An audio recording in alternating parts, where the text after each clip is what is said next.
Crown Jewel 2021 खत्म होने के बाद ब्रॉक लेसनर ने क्या वादा करा कि वो रोमन रेंस के साथ स्मैकडाउन पे करेंगे। गोल्डबर्ग ने बॉबी लेस्ली को हराने के बाद क्या कहा, बात करेंगे big E versus Drew McIntyre के बाद अब बिग ई का कौन होगा चैलेंजर। ड्रू मैकइंटायर ने भी अपनी चुप्पी तोड़ी। आखिर सेथ रोलिंग्स रेटेड और सुपरस्टार एज की आग को क्यों बनाते हैं निशाना। अंडरटेकर सऊदी अरेबिया में क्यों थे। जेवियर वुड्स जेलिना वेगा ने अपने टूर्नामेंट्स जीतने के बाद क्या कहा और ब्रॉन स्ट्रोमैन पे एक बड़ी अपडेट। मेरा नाम है दोस्तों नितिश वशिष्ठ और आप देख रहे हैं WWE Hindi empire channel. Goldberg ने क्राउन ज्यूल 2021 पे बॉबी लेस्ली को हरा दिया। सिर्फ बॉबी लेस्ली को हराया ही नहीं, गोल्डबर्ग ने अपने बेटे और फैमिली की पिटाई का बदला लिया।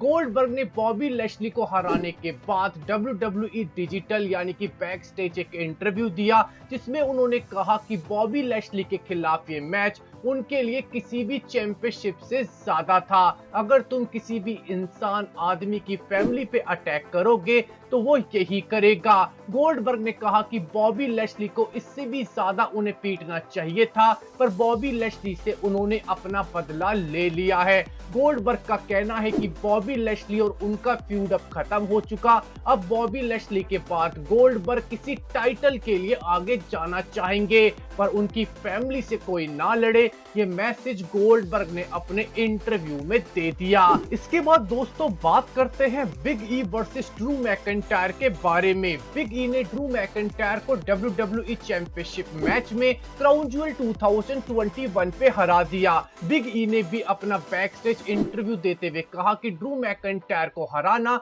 जो कि 2 टाइम WWE चैंपियन है, उनके लिए बहुत बड़ी प्राइड की बात है। इसके अलावा बिग ई ने अपने इंटरव्यू में कहा कि वो अपने अगले चैलेंजर का इंतजार करेंगे। हमें मंडे नाइट रॉ पे एज, सेथ रोलिंग्स और कई सारे फॉर्मर चैंपियंस देखने को मिलेंगे। बिग ई ने कहा कि जो भी उनसे लड़ना चाहे वो उससे लड़ने के लिए तैयार है। दोस्तों बहुत चांसेस हैं कि बिग ई को रेटेड आर सुपरस्टार या सेथ रोलिंग्स में से कोई एक हमें अगला WWE का चैंपियन अपोनेंट देखने को मिल सकता है। दोस्तों ड्रू मैकइंटायर बिग ई से WWE चैंपियनशिप मैच में हार गए। ड्रू मैकइंटायर ने भी इस हार के बाद अपनी चुप्पी तोड़ी। ड्रू मैकइंटायर ने कहा कि मंडे नाइट रॉ पे भी जब तक उनका समय बीता बहुत अच्छा था, पर मंडे नाइट रॉ के बाद अब वो फ्राइडे नाइट स्मैकडाउन पे अपने करियर का अगला चैप्टर शुरू करने वाले हैं। उन्होंने बिग ई के बारे में कहा कि बिग ई तुम एक बेहतरीन चैंपियन हो, इस चैंपियनशिप को संभाल के रखना, क्योंकि जब भी मैं वापस आऊंगा ये चैंपियनशिप तुमसे जीतने की कोशिश करूंगा। ड्रू मैकइंटायर ने साफ कर दिया फ्राइडे नाइट स्मैकडाउन पे उनका टारगेट अब यूनिवर्सल चैंपियनशिप होगा और अब फ्राइडे नाइट स्मैकडाउन पे उनके करियर का एक नया चैप्टर शुरू होगा। इसके बाद दोस्तों बात करते हैं सेथ रोलिंग्स वर्सेस एज के मैच के बारे में। एज ने दोस्तों सेथ रोलिंग्स को हेल इन अ सेल मैच में हरा दिया। दोस्तों क्राउन ज्यूल 2021 का सबसे बेहतरीन 5 star match Seth Rollins versus Edge का ही था। दोस्तों इस मैच में WWE यूनिवर्स ने नोटिस करा कि सेथ रोलिंग्स अपना सिग्नेचर मूव बदल रहे हैं। सेथ रोलिंग्स ने स्टील चेयर की रॉड से फिर से रेटेड आर सुपरस्टार एज की आंख पे अटैक करा। WWE ने सेथ रोलिंग्स के करैक्टर को कंटिन्यू रखा। पिछली बार सेथ रोलिंग्स ने रे मिस्टीरियो की आंख फोड़ी थी। सेथ रोलिंग्स को करैक्टर दिया जा रहा है हीलिश करैक्टर, जिसमें वो अपने अपोनेंट की आंख पे अटैक करते हैं। इसीलिए सेथ रोलिंग्स ने क्राउन ज्यूल 2021 पे स्टील चेयर की रोड से एज की आंख पे भी अटैक करा था, जिसके बाद इस मूव को सेथ रोलिंग्स के हीलिश करैक्टर के साथ जोड़ के देखा जा रहा है, जो सेथ रोलिंग्स अपने मैचेस में कंटिन्यू रखेंगे और फर्दर हील करैक्टर में ऐड भी करते रहेंगे। दोस्तों जेवियर वुड के बारे में बात करें तो वो बहुत ज्यादा इमोशनल थे। क्राउन ज्यूल 2021 पे फिन बेलर को हराने के बाद जेवियर वुड ने King of the Ring tournament जीत लिया। पहली बार अपने करियर में उन्हें सिंगल करियर में इतनी बड़ी विक्ट्री मिली और जेवियर वुड एक किंग ऑफ द रिंग बन गए। दोस्तों इमोशनल होते हुए जेवियर वुड ने बैक स्टेज कहा कि उनके लिए इंटरकॉन्टिनेंटल चैंपियनशिप जीतना बड़ी बात नहीं थी, पर इंटरकॉन्टिनेंटल चैंपियनशिप के बाद अब किंग ऑफ द रिंग का टूर्नामेंट जीतना ये उनका बचपन का सपना था। जेवियर वुड की आंखों में आंसू भी देखने को मिले और उनके tag team partner coffee Kingston का रिएक्शन तो वायरल हो गया। कोफी किंगस्टन जैसे ही जेवियर वुड ने फिन बेलर को हराया अपनी सीट से उछले और उन्होंने एक हैशटैग यूज करा ही डिड इट, जो काफी ज्यादा सोशल मीडिया पे वायरल भी हुआ। इसके बाद दोस्तों बात करते हैं कि क्राउन ज्वेल 2021 पे रूमर था कि अंडरटेकर की हमें रिटर्न देखने को मिलेगी और अंडरटेकर सऊदी अरेबिया में मौजूद भी थे। दोस्तों ये बात सच निकली कि अंडरटेकर सऊदी अरेबिया में मौजूद थे, पर वो WWE के साथ नहीं थे। अंडरटेकर हमें पिटबुल के एक कॉन्सर्ट में आते हुए दिखे थे जहां पे वो गेस्ट थे, यानी कि अंडरटेकर और WWE क्राउन ज्वेल की ये टाइमिंग क्लैश होने की वजह से ये रूमर आया था कि अंडरटेकर WWE के क्राउन ज्वेल 2021 पे रिटर्न करने वाले हैं। इसके अलावा दोस्तों बात करते हैं ब्रॉन स्ट्रोमैन के बारे में। ब्रॉन स्ट्रोमैन दोस्तों हमें जल्द ही अपनी इंपैक्ट रेसलिंग में डेब्यू करते हुए दिखेंगे bound of glory pay per view पे, जो हमें 24 अक्टूबर 2021 को देखने को मिलेगा।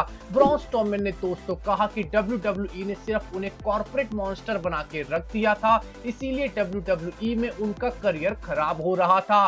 ब्रॉन स्ट्रोमैन ने साफ करा कि कॉर्पोरेट मॉन्स्टर बनने की वजह से वो अपने कैरेक्टर को इवॉल्व नहीं कर पाए और इस वजह से वो केन, अंडरटेकर ऐसे बड़े सुपरस्टार नहीं बन पाए। इसके बाद दोस्तों बात करेंगे जेलिना वेगा के बारे में, जिन्होंने एक हिस्टोरिक जीत हासिल करी क्राउन ज्वेल पे जब उन्होंने पहली बार क्वींस क्राउन का टूर्नामेंट जीत लिया और पहली फीमेल सुपरस्टार बनी जो WWE में क्वीन का खिताब जीत पाई। सेलिना वेगा ने कहा कि WWE के सभी सुपरस्टार्स को उन्होंने कहा था कि वो ही ये टूर्नामेंट जीतेंगी। अब सभी सुपरस्टार को उनकी रिंग चूमनी चाहिए और उन्हें अपनी क्वीन मान लेना चाहिए। साथ में सेलिना वेगा ने कहा कि अब ये टूर्नामेंट जीतने के बाद मैं चैंपियनशिप जीतना चाहती हूँ, फ्राइडे नाइट स्मैकडाउन की वुमेन्स चैंपियनशिप को। इसके बाद दोस्तों बात करते हैं कि Brock Lesnar versus Roman Reigns के बीच में क्या हुआ क्राउन ज्वेल खत्म होने के बाद। Beast incarnate Brock Lesnar Roman Reigns से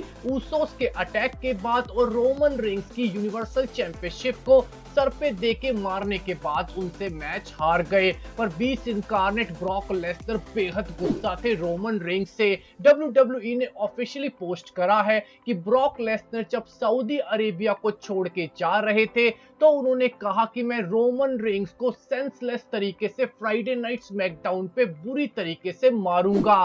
दोस्तों ब्रॉक लेसनर ने कसम खाई है कि वो रोमन रेंस की पिटाई फ्राइडे नाइट स्मैकडाउन पे करेंगे, चाहे इसके लिए कुछ भी हो जाए। दोस्तों फ्राइडे नाइट स्मैकडाउन पे ही हमें रोमन रेंस और पॉल हेमन की स्टोरी भी कंटिन्यू होती दिखेगी, क्योंकि पॉल हेमन ने ना ही यूनिवर्सल चैंपियनशिप ब्रॉक को दी थी ना रोमन रेंस को दी थी, जिनके वो स्पेशल काउंसिल हैं। रोमन रेंस और द ऊसोस ने साफ कर दिया था कि पॉल हेमन अब उनके साथ नहीं है और अब पॉल हेमन की तो बुरी हालत होगी। दोस्तों ब्रॉक लेसनर रोमन रेंस को पीटना चाहते हैं और पॉल हेमन की पिटाई अब रोमन रेंस करना चाहते हैं। तो दोस्तों आपको क्या लगता है, ब्रॉक लेसनर रोमन रेंस से बदला ले पाएंगे फ्राइडे नाइट स्मैकडाउन पे? आप अपना ओपिनियन हमारे कमेंट सेक्शन में जरूर दीजिएगा। हमारे वीडियो को देखने बहुत बहुत शुक्रिया। हमारे चैनल को सब्सक्राइब कीजिए, लाइक एंड शेयर। आपका बहुत बहुत धन्यवाद।